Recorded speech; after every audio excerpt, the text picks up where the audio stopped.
Hello my dear parents. आज की class में हम करने वाले हैं केमिकल इक्विलिब्रियम पर बेस्ड क्वेश्चन। ऐसा क्वेश्चन होता है कि ना हम इसमें थोड़ा सा कैलकुलेशन में फंस जाते हैं, दिमाग लगाने लगते हैं क्या होगा, और ये सिंपल ट्रिक से होने वाले क्वेश्चन है। मैं पहले यहाँ पे थोड़ा सा कंसेप्ट समझाऊंगा और फिर उसी पर बेस्ड PYQs लेके आया हूँ आपके लिए, जो कि देखते ही समझ में आ जाएगा कैसा क्या करना है। बराबर है। आओ जरा देखते हैं, सिंपल सा फंड है वो समझना है। जैसे ये A से क्या बन रहा है, B बन रहा है।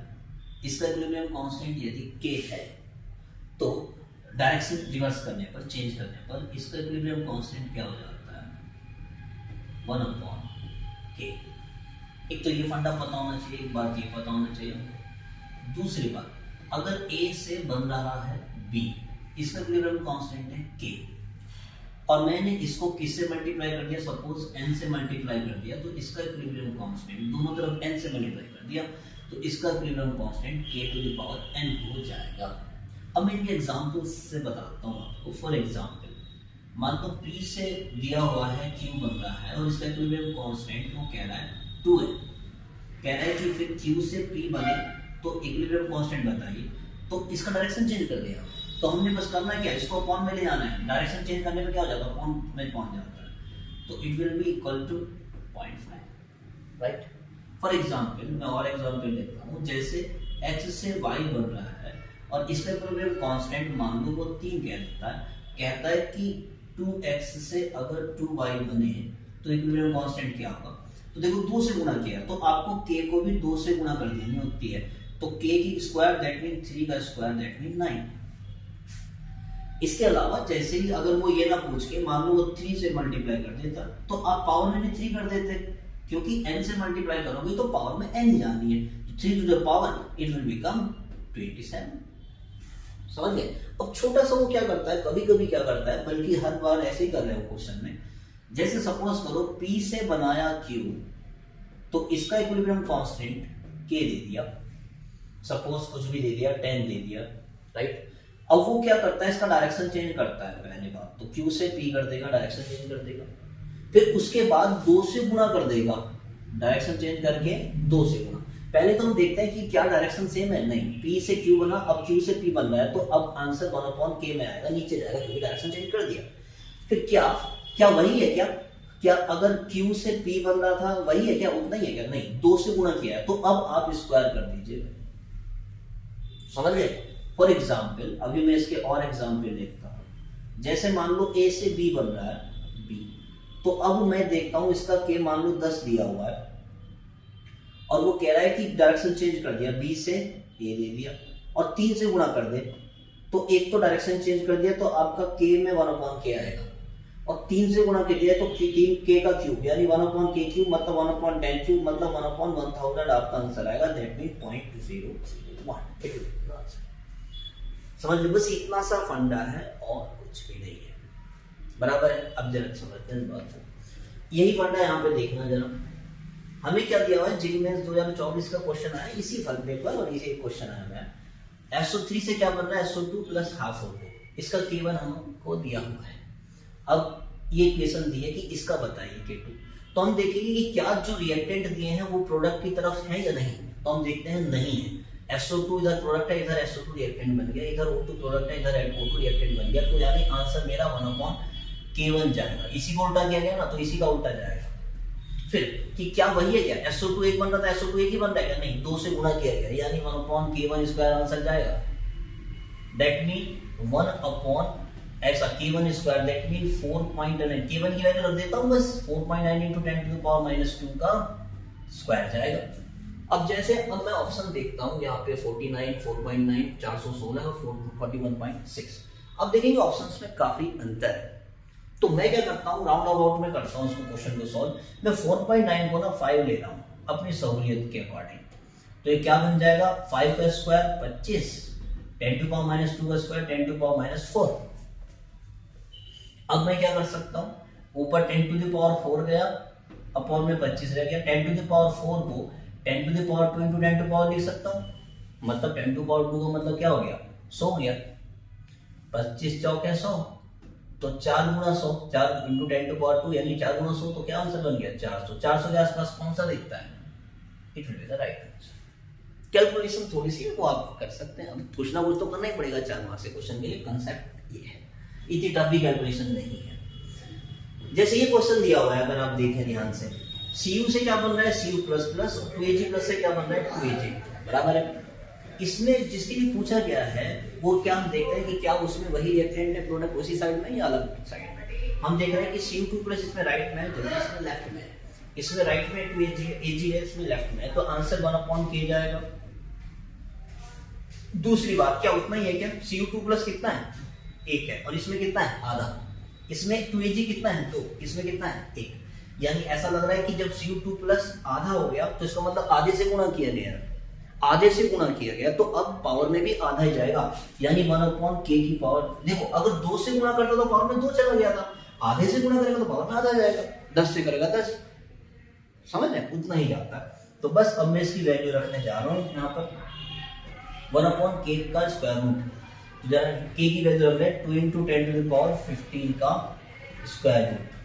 बच्चों ये क्वेश्चन जो था NAT टाइप है, तो इसकी कैलकुलेशन कोई खास ऐसी टफ नहीं है। आप जरा देखिए, ये जैसे 10, मुझे 2 का स्क्वायर रूट तो जैसे करूंगा तो दिक्कत हो जाएगी, 1.41 के आसपास ऐसे आ जाता है, लेकिन ये पावर 15 बढ़ गई ना, तो फिर पावर 10 की पावर कितने जाएगी 7.5। तो आप ऐसी जगह क्या कर लें, जैसे मैंने इसको 14 कर लिया और इसको 20 कर दूंगा, 2 का कर दिया 20। अब मुझे 20 का स्क्वायर रूट करना है। देखो 4 का स्क्वायर हो गया 16 और 5 का 25, तो 16 और 25 के बीच में यानी 4.5 के आसपास बन जाएगा, तो 4.5 के आसपास। और 10⁻14 का स्क्वायर रूट कितना हो जाएगा, बस 1/4.5 × 10⁻, क्या बन गया है 7। इसको अब आप सोल्व कर सकते हैं, जैसे मैंने क्या किया, इसको 2, ये 10/45 बन गया, तो 5 से अगर काटे आप 5 दूना 10 और 5 9 45, 10⁻, ऊपर क्या बन जाएगा -7, तो ये लगभग 9 दूना 18 हो जाएगा, पॉइंट लगेगा 20 हो जाएगा, और 9 दूना 18 फिर 20, 9 दूना 18, ये लगभग बात बनेगी आपकी, या ऐसे कर लो 2.2 × 10⁻⁸। तो उन्होंने ऐसे बोल के दिया था कि इसका आंसर x × 10⁻⁸ है, तो x की वैल्यू बताइए नियरेस्ट इंटीजर में, तो 2.2 आ रही है, तो 2 लिख दो, बस 2 है था राइट आंसर इसका, 2.2 मतलब 2 नियरेस्ट इंटीजर, तो इसका आंसर 2 आ गया। कंसेप्ट वही है, बराबर है। अब इसमें ये कंसेप्ट लगाने के लिए इसमें वैल्यू नहीं दी है, तो केवल K2 कैसे करते हैं, बहुत ही सिंपल है। जरा देखेंगे यहाँ पर, मैं एक बात यहाँ पे बता देता हूँ आपको इस जगह, जैसे क्या है, अगर A से बने B, इसका मिनिमम कांस्टेंट K1, और 2A से क्या बने 2B, तो इसका मिनिमम कांस्टेंट मान लो K2 दे रहा है, K2 दे रहा है, तो ऐसी कंडीशन में क्या करना है, इन दोनों में रिलेशन बताना है K1 और K2 में। तो मुझे देखना है कि स्क्वायर किसका किया गया है। देखो इसका स्क्वायर, इसको 2 से गुणा किसको किया हमने, इसको किए, इसको किए। देखो तो जिसको 2 से गुणा करिए, अगर मैं इन दोनों को बराबर रखना चाहता हूं तो कैसे बराबर आएंगे, जिसको गुणा किया, देखो गुणा इसको की होगी 2 से, एक रिवर्सिबल B, इसी को 2 से गुणा करके तो क्या होगा, जिसको 2 से गुणा करिए उसी का स्क्वायर करना, K1 square is equal to K2। जैसे फॉर एग्जांपल, जैसे A रिवर्सिबल B और 1/3 A रिवर्सिबल 1/3 B, इसका K1 और इसका क्या दे दिया K2। तो अब यहाँ पे जैसे यहाँ पे K1 दे दिया और एक K2 दे दिया, अब मुझे इन दोनों में रिलेशन देखना है, तो K1 और K2 किसके बराबर होंगे, जरा देखेंगे, K1 और K2। अब गुना किसको की गई है, K1 को गुना की गई है, किससे 1/3 से, तो K1 का पावर 1/3 आएगा, जिसको भी गुणा करेंगे उसी का पावर जाएगा, बराबर है। आओ जरा देखना, यहाँ पे देखो आप इस क्वेश्चन में 2A reversible 2B plus C, यहाँ पर C केवल एक है, B प्रोडक्ट और C प्रोडक्ट है, यहाँ पे B प्रोडक्ट C प्रोडक्ट, यानी डायरेक्शन तो चेंज नहीं की गई है, इसको गुना करी गई होगी, क्योंकि यहाँ पे C है, यहाँ पे क्या है 3/4 से है, तो गुना इसको की गई है किससे, 3/4 से। अगर मैं K1 और K2 को बराबर रखना चाहूँ तो गुना किसको की गई है, इसको, किससे 3/4 से, किसको, K1 वाले को गुना की गई है, तो K1 की पावर क्या जाएगी 3/4, क्योंकि जिसको गुणा करते हैं उसी की पावर जाती है, तो K1 की पावर 3/4 ये राइट आंसर हो जाएगा K2 के बराबर। वरना बच्चा यहाँ पे इसमें और इसमें कंफ्यूजन हो जाता है, जिसमें भी गुणा की गई है उसी की पावर जाएगी। समझ रहे बात को, है ना। अब एक टाइप का क्वेश्चन हो सकता है अगर ऐसे आ जाए, ऐसे भी आ सकता है। जैसे फॉर एग्जाम्पल, जैसे उसने क्या दिया, P से Q, ये K1 दे दिया, और 2Q से 2P ये दे दिया K2। देखो एक तो उसने क्या किया, इसको गुणा भी करी होगी और उसने उसका उल्टा भी कर दिया है, देख रहे हैं। देखो अगर मैं यहाँ पे देखूं P से Q बना, यहाँ पे Q से P बन रहा है, तो K1 और K2 बराबर नहीं है, यहाँ पे डायरेक्शन चेंज कर दिया गया है। तो अगर मैं K1 और K2 में रिलेशन निकालूं तो कुछ ऐसा बनेगा, या तो मैं 1/K1 K2 कह लूं, या K2 1/K1 कह लूं। स्क्वायर किसका जाएगा, मैटर करता है स्क्वायर किसका जाएगा। गुणा किसको की गई है, इसको ही गुणा करी होगी तभी तो क्या होगा। अगर मैं इसको 2 से गुणा करूं तो 4 क्यों बन जाएगा, ऑब्वियसली गुणा इसी को की गई है, क्योंकि इसको 2 से गुणा नहीं की गई है, वरना तो 4 क्यों बन जाता। 4 क्यों कहाँ है इसमें, इसको 2 से गुणा करके ये बनाया नहीं, इसका स्क्वायर जाएगा। तो K1 square is equal to 1/K2। कि सर मैं ऐसे भी कह सकता हूँ क्या, कि 1/K1 is equal to K2 कर दूं पहले तो, और फिर स्क्वायर लगाओ। हाँ, किसको गुणा की गई है, इसी को गुणा की गई ना K1, तो स्क्वायर K1 का ही जाएगा। चाहे ये कह लो चाहे ये कह लो, दोनों तरफ ऊपर से नीचे नीचे से ऊपर हो गया ना, तो कोई फर्क नहीं पड़ता है। तो इस तरह का क्वेश्चन नहीं आ सकता है, वैसे तो नहीं अभी तक बना, हो सकता है बन जाए आपके इसमें, PYQ में नहीं बना, वरना तो वैसे तो बहुत क्वेश्चन था।